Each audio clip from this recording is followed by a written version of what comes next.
Hello, welcome back to another online lesson for your GCSE history course. This one is going to be looking at the second Berlin crisis leading to the Berlin Wall. So again, not to be confused with Berlin 1, the blockade, airlift and bizonia, trizonia. This one is going to be about the tension in Berlin towards the 1960s. All right, so a nice story again, this one, and we'll look at it in the sense of, as we've done with Cuba and Berlin 1 on these online lessons, as if it's going to be a narrative account, because that's more likely going to be the question that they ask regarding this topic. So the question would be, write a narrative account of the events in Berlin 1958 to 63. So as always, paragraph 1, the beginning paragraph, you're going to talk about the refugee crisis.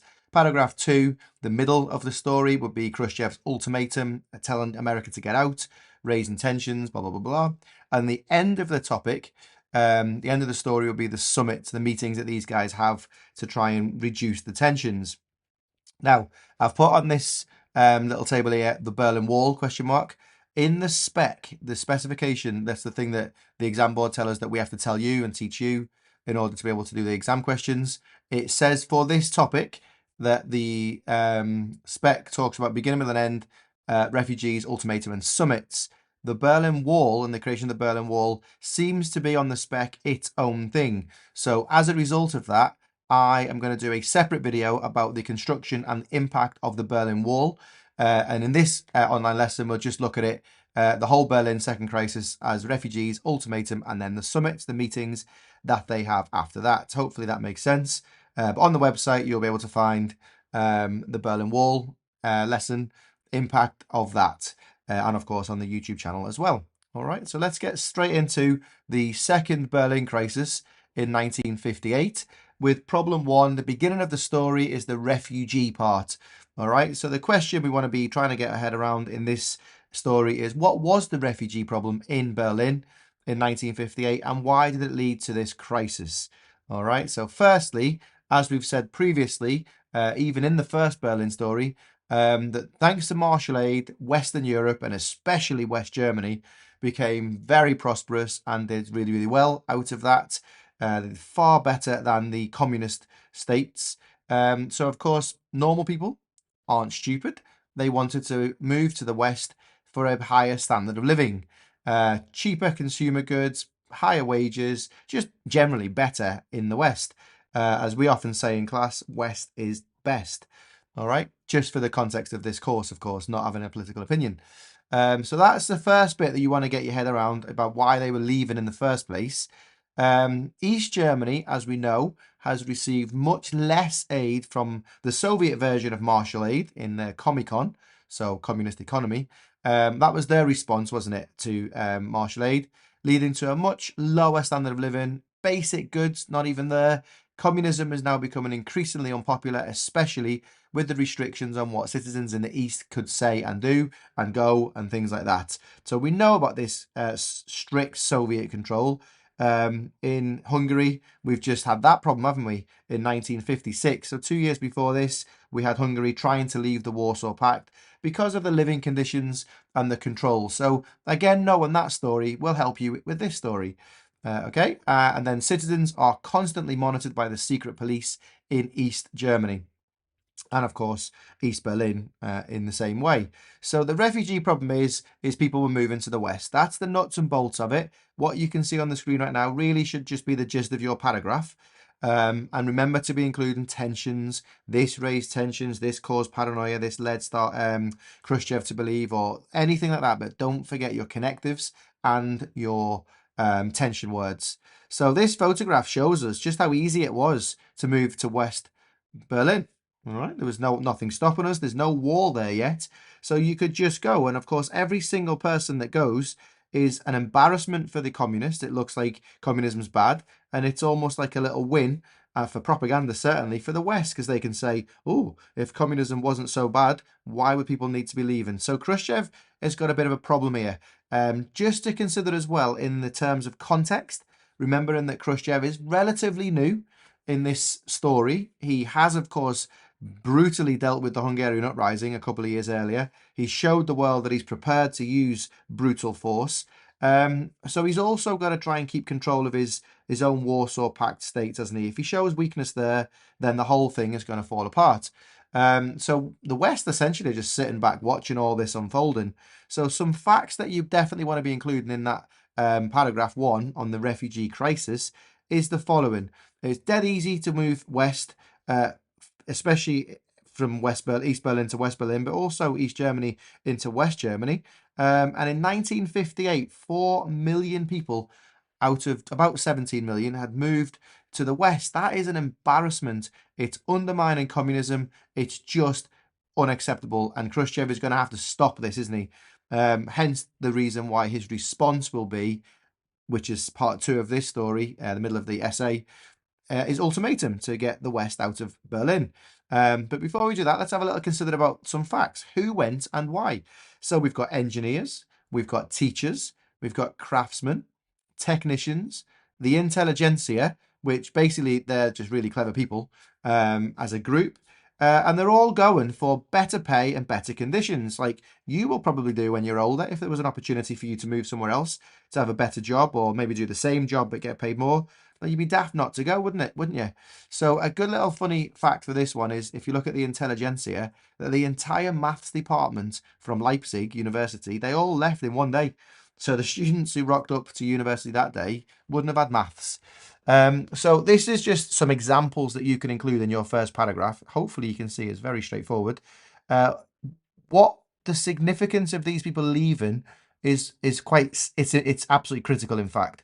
All right, because we call it the brain drain, or Khrushchev would refer to it as the brain drain. All of these important people going from the east to the west, well, of course, they would leave in the east these massive gaps, these holes in engineers, teachers, craftsmen, technicians, and intelligentsia.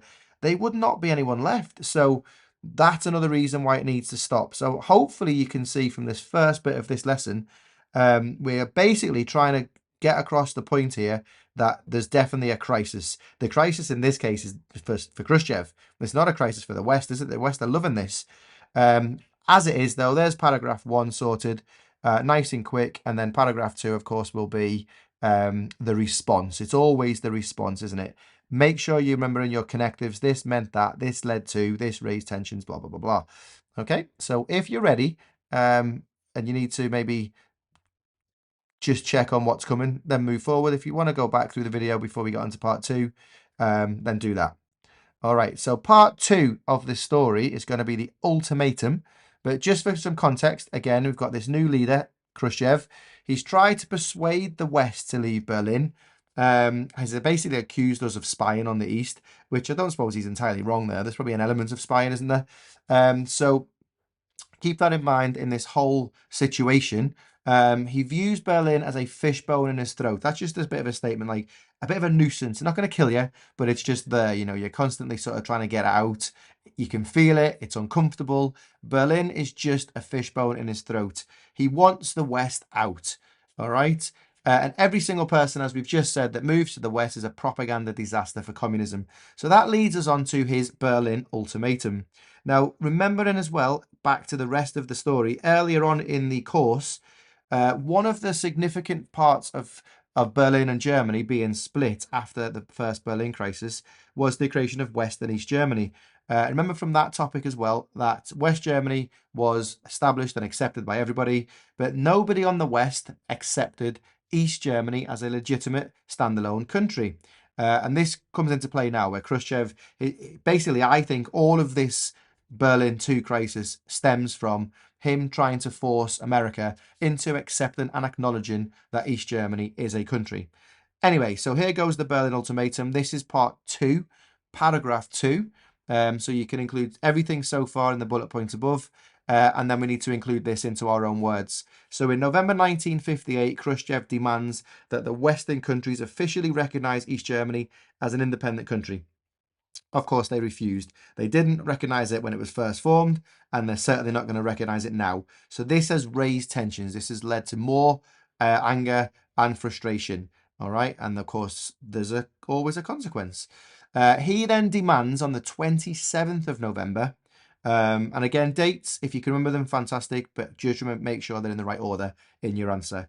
that Berlin should be demilitarized and all Western troops should be withdrawn. That's not happening, but that's what he demands, okay?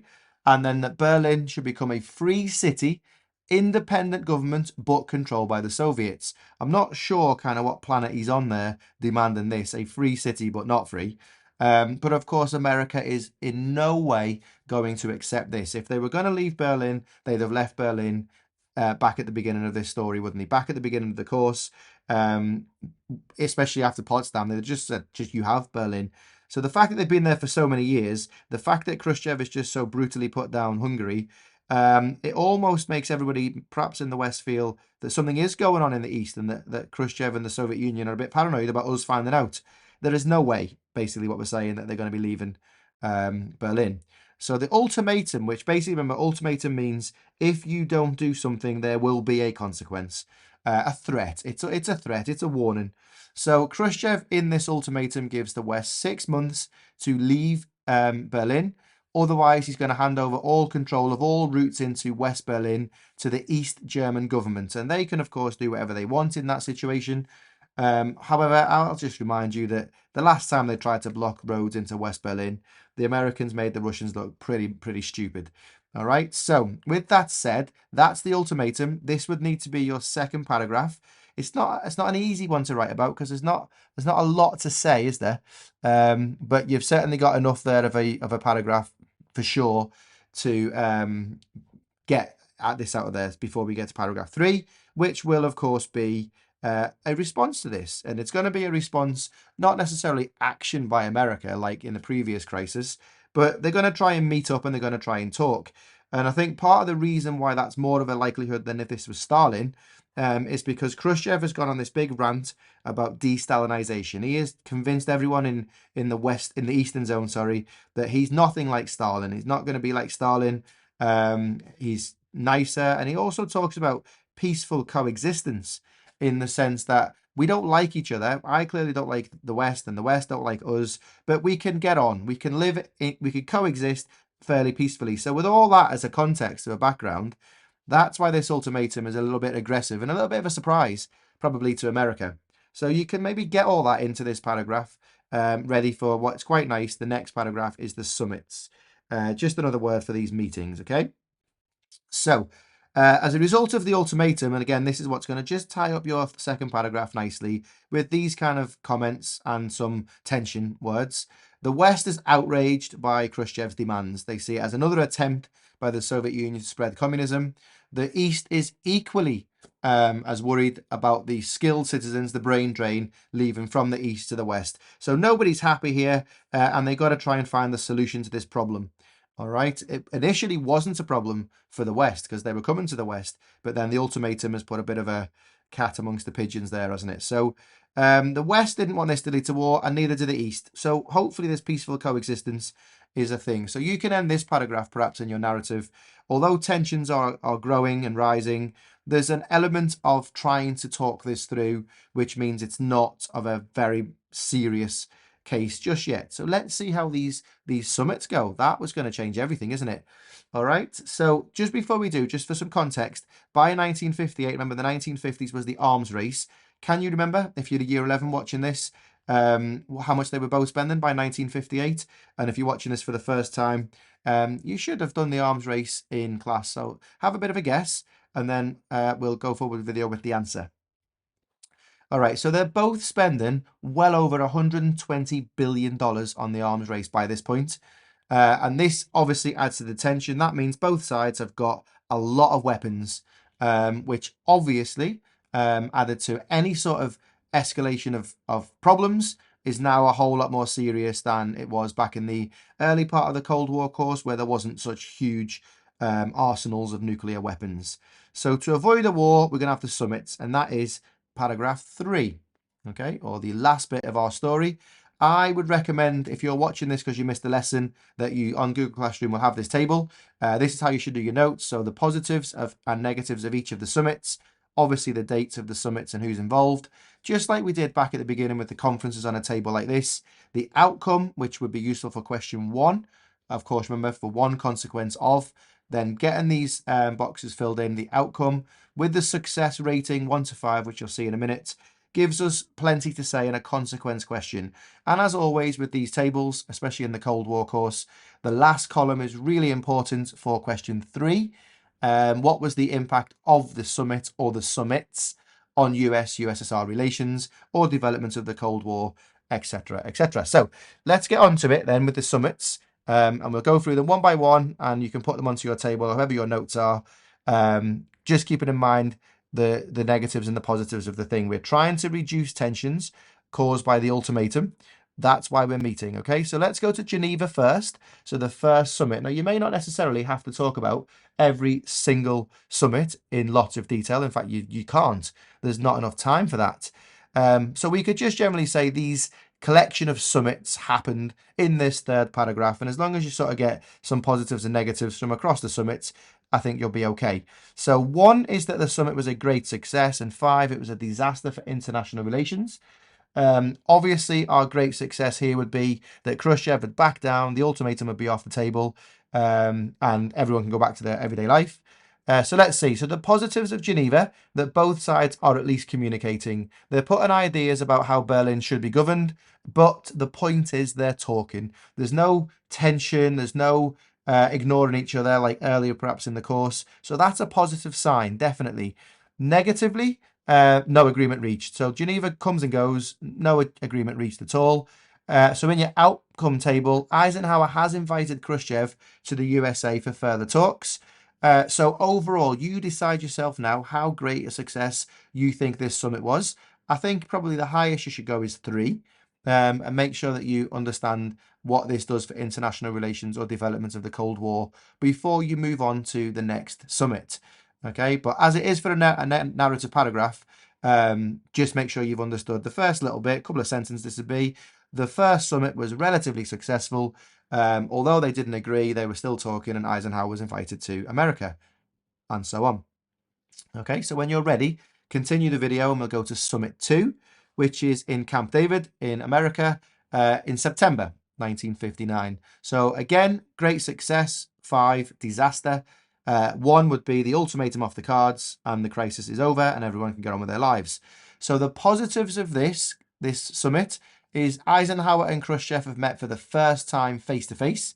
That is a big deal. That's like what we are seeing on the news recently, you know, Trump meeting face to face with Putin would be a big deal, not just necessarily ambassadors and things like that.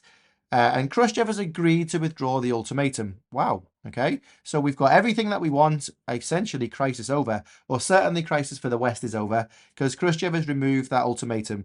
To be fair, there is absolutely no way he can actually force America to leave Berlin. And it's quite a silly thing to do, isn't it? To give that threat, because when you give that threat, you have to follow through. Otherwise, you look really weak and pathetic. So he's taken it off. He's sort of bought himself a bit of time there, and he's saved himself from having to act. The negatives of Camp David are they're still not reached an agreement on Berlin, trying to stop people leaving, America in there, and of course the acceptance of East Germany as a country. It's still something that Khrushchev is really determined to get. So the outcomes of the of the Camp David conference, is they appear to have better relations. And they're going to come again and meet in a year's time in Paris. So again, you're going to be writing that generally this conference improved relations significantly as they agreed to withdraw the ultimatum, blah, blah, blah. But there's still an element of tension because of a no agreement on Berlin. Hopefully you can see this paragraph writes itself. It's very straightforward for a narrative. We'd be very lucky to get this question. And if we do, we need to maximize the marks because this paragraph is really easy. All right. So here we see a photograph of Khrushchev in America having the time of his life. Not sure if that's a fishing rod behind him or whatever, but he's enjoying the American food. There's sort of stories about, not really sure if it's true or not, that he refused to go to the Magic Kingdom in Disneyland because he thought there was nukes underneath the Magic Kingdom castle. I don't know if that's true. That's just a funny little story. But don't worry about that in your exam. That's just a little aside while we're here. Okay, so a year's going to follow before we meet in Paris. The agenda for the Paris summit, as you can see on the board, is to discuss a test ban treaty. That's positive. So basically to try and stop testing nukes. They're going to discuss the issue in Cuba. The issue in Cuba by this point is the Cuban Revolution that's just happened. Remember, if you haven't done, if you're year 11 and you're watching this, then you should know that bit. If you're watching this in order of class. You may not have done Cuba just yet, but basically there's a revolution in Cuba, and Cuba being so close to America leans itself towards the Soviet Union, which makes America very paranoid. That's something they're going to discuss in Paris as well, but we haven't had the Bay of Pigs yet, and we certainly haven't had the Cuban Missile Crisis yet. Just that first bit, the revolution, is a bit of a concern. And of course, Berlin is still on the agenda. They want America out. So this is what is going to happen at Paris if it happens. Potentially really positive. You can see on the screen there, some of the bullet points give you some more detail. That is what they're going to discuss at Paris in 1960. However, Paris does not happen. All right, so there's no positives. I would say this is 5. This is a total disaster for human international relations, because just before the summit, the USSR shot down an American spy plane, which was over the Soviet Union, so probably shouldn't have been there. But they've shot down a plane. They've arrested the pilot, Gary Powers, who America are now worried that he's going to give away secrets. So they've got a hostage, essentially. Eisenhower makes himself look pretty stupid, saying, oh, it was just a weather plane. We were just checking the weather. But of course, again, that was a lie. And the Soviets, who then interrogate the pilot, admitted that he was spying. All right. Eisenhower then refuses to apologize. It's all a big mess. And what a shame, because arguably in this paragraph, it's been quite positive. But now, easy. It just gives you gold in this paragraph. You can say tensions rose because of Paris, the shooting of the plane, or they worsened. Relations worsened. We get opportunities all through this paragraph to get those tension words in. All right, so the outcome of this is that Khrushchev walks out, ending the summit. No decisions are made, no deals on Berlin and Cuba. America has lied, and tensions obviously through the roof. So really, really bad. So that is probably a little bit of your paragraph that you need there. So then we go to the next and final summit of this paragraph. Is going to be Vienna. But let's think about consequences of the Paris summit first. No test ban treaty, America's lied, no deal on Berlin, and tensions increase. So if we ever get question 1 that says, give a consequence of the Paris summit in 1960, then this is your 4 marks right here. All right, it's a bit unlikely, I think, to get that question. It's quite vague, very specific for the 4 marks, but you might do. All right, so before we go to Vienna, some things have changed, okay? John F. Kennedy's been elected. He is the youngest president. He's inexperienced. We think Khrushchev's going to try and push his luck a little bit, take advantage of this young president. But the first thing that Kennedy says in his inauguration speech in January reminds everyone of the Truman Doctrine. Remember, the Truman Doctrine said that America will do whatever it takes, military or economic aid, to stop the spread of communism. He is basically saying to Khrushchev, I might be young, I might be new, but don't be fooled. I will be prepared to use force if needs be. And he continues a policy of building up US military forces. Again, this is raising tensions. Khrushchev is thinking, why are you building forces? What are you intending to do? Invade the East. All right. However, Kennedy, being new, hopes to resolve the difficulties. We've got that whole element, haven't we, of this peaceful coexistence still. We want to try and sort this out. So Paris was a disaster, but the first 2 summits were good. So maybe Vienna will be okay. So let's see. Now, just to give you a bit of perspective in the Cuba story. Again, if you're watching this for the first time because you missed the lesson and you haven't done Cuba yet, you'll understand this bit shortly. But if you're year 11 watching this as a revision video, the Bay of Pigs has now happened. Okay. Kennedy obviously failed miserably. It was an embarrassment, a humiliation. So he's coming to this conference in June 1961, very embarrassed. Khrushchev looks like the sort of hero in the piece, saving Cuba from this aggressive American conquest. So let's see how this goes, okay? So tension-wise, 1 to 5 again. The positive is that Kennedy was determined not to appear weak, refusing to make concessions. So that's positive in the sense of the West, all right? I don't know if it's positive for relations, but he's going there to try and save a bit of face after the Bay of Pigs. He thinks he can take advantage of JFK, as we've said. That's a bit of a negative. He maybe talks down to him a little bit.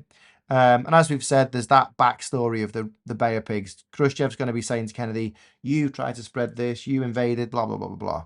All right. So Khrushchev has also renewed the ultimatum at this conference, probably because he thinks Kennedy's weak and young and he thinks he can get away with it. But he's going to find out in the end, isn't he, that Kennedy's not to be messed with. So that is a massive negative. The ultimatum's back, the tensions are back up. And then the outcome of this is no final decisions to be made on Berlin still.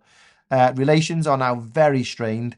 Kennedy goes home and spends an extra $3.5 billion on arms and the army, and Khrushchev spends an extra 30%. So at the end of this whole story now, we've got a real problem, haven't we? So the Berlin Second Crisis, the narrative, hopefully you can see it's been okay, not so good, not so bad, and then terrible. And that's what you kind of need to get yourself sorted for this narrative question in this topic. All right, so this photograph just before we get to the end of this lesson is really, really something special. Like today, it would be the case of, I don't know, Trump inviting Putin to the White House. The two leaders that you probably wouldn't expect to be speaking to each other, despite the tensions, they are attempting to. But the body language in this picture, I think, is quite interesting. I feel like Kennedy's in control. His body language seems to be that he's leading the conversation. Khrushchev, maybe he's looking at him a little bit sort of, I don't know, cynically. I don't know. You see what you think of that. All right. So then we get some quotes to finish this bit of the story, just to add to your attention. So Kennedy says, "We cannot and will not permit the communists to drive us out of Berlin, either gradually or by force. There is peace in Berlin today. The source of trouble and tension is Moscow, not Berlin. We seek peace, but we shall not surrender." So what do you think about these quotes? What do you learn from Kennedy from these quotes? It's a really powerful statement to make. He's not backing down, is he? And he's essentially blaming all the problems in the world right now on Moscow. All the tensions, all the worry, all the nuclear threat. It's all Moscow. It's them that are causing the problems. They're blaming Moscow, and I don't know if you agree with that or not. I think in this case, I probably do. Khrushchev's the one who gave the ultimatum, and Kennedy's sort of being diplomatic, but also very, very firm. I quite like this quote. I quite like the way Kennedy is sort of standing up to this guy. All right. So then he comes back, Khrushchev, of course, wars of words. It's all words and ego, isn't it? "If your troops try to force their way to Berlin, we will oppose them by force. War is bound to go thermonuclear, and though you and I may survive, all of your European allies will be completely destroyed." Now, this is something you might expect today Putin to say. He's basically saying, if you go to Berlin, if you don't leave, I'm telling you, we're going to start nuking each other and we're going to kill everybody. So it's up to you to get out of Berlin. That's kind of where this slant is going now. So we've got two very strong quotes now, haven't we? Which is definitely raising tensions throughout this summit's paragraph. Okay, and then to the German press who Khrushchev was talking to, he got a bit flustered. He felt like they were booing him and hissing him. So he snaps at the German press saying, "You fascist bastards are the kind we did not finish off at Stalingrad. We hit you so hard that we put you 10 feet under right away. If you boo us and attack us again, look out. We'll hit you so hard there won't be a squeal out of you." That is very aggressive. It's very petulant, very childish, isn't it? But that is what he's done. He's attacked the German press, probably more so the West German press. But this is not going to make him loved by the Germans, East or West Germans, is it? Especially not controlling them from Moscow. But he's just obviously feeling, you can see from this, I think, that he's quite stressed, quite anxious, probably feels that he's put himself in this position by giving the ultimatum and now he can't back down. Oh, and of course, Cuba's happening at the same time where he's helping Castro. So lots is going on. That really brings us to a bit of an end of this topic. Have a go at writing the narrative of this and then hand it into your teachers to get it marked. And remember that every other lesson is on our website. Thank you for listening as always. If you do need anything else, give us a shout. But bye for now, and we'll see you on the next video.